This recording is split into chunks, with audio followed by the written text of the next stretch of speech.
We continue on with Group H, where Uruguay tied with South Korea 0-0 and Portugal beat Ghana 3-2.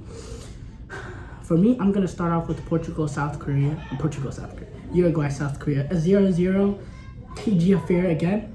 I thought a draw was a fair result for the teams. I think both teams created a couple opportunities. I think both teams had a chance to get a goal or two. And, I didn't really think one team was that much more dominant than the other. I thought South Korea had their spells of good play. I thought Uruguay had their spells of good chances.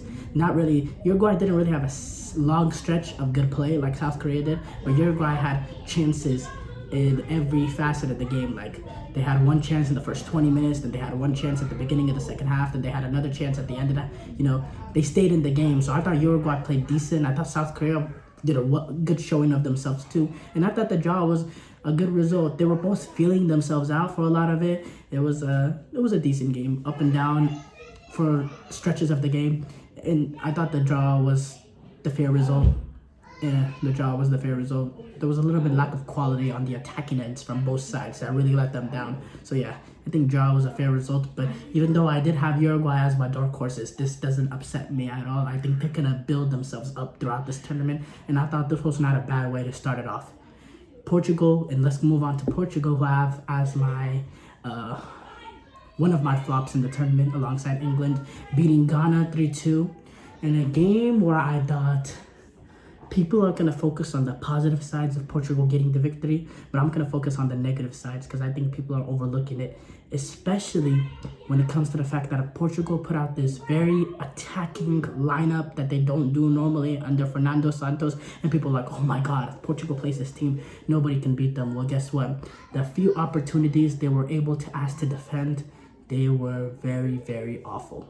It was bad. The few opportunities they were asked to defend, they were sliced through like a butter knife against a Ghana team, which shouldn't really be doing that. No offense to Ghana. Ghana put up a fight, and to be honest, they're one Inaki Williams slip away from dropping points, dropping crucial points. So Portugal were even lucky to get the 3 points, but one of the goals that they got was because of horrible defending from Baba Rahman, the Ghanaian left back. That second goal that João Felix scored, I thought the penalty was never a penalty in a million years. I thought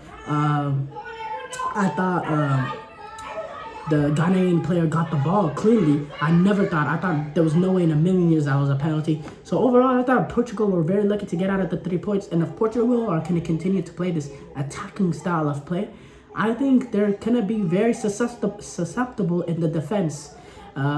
Whether fixing it is bringing Dalot for Cancelo, I don't believe that's the answer. Bringing in Pepe for Danilo, maybe, and playing Danilo Pereira more in his normal CDM role, maybe that's the answer.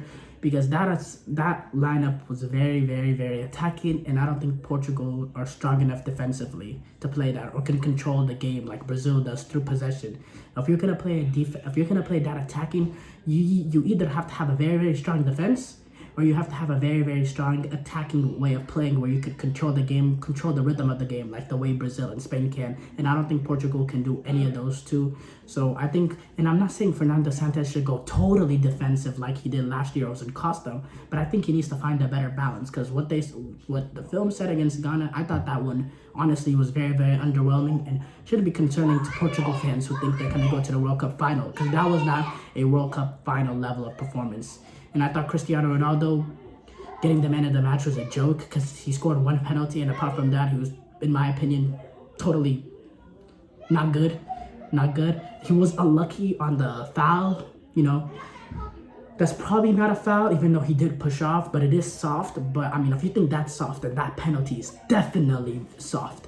So, really, I think it's an underwhelming win for Portugal, and I'm not going to switch my prediction. I think Uruguay will still win this group, because in the penultimate game that's coming up on Saturday or Sunday, I believe, I think Uruguay will be able to get the 3 points against Portugal and expose Portugal for their weaknesses. So, for me, I'm still not that high on Portugal, and I'm still high on Uruguay, despite these two performances. But, again, these two results makes that game, Uruguay-Portugal, another very, very good game that we're looking forward to in the second stages of group stages matches. So I can't wait. This World Cup is built for some excitement.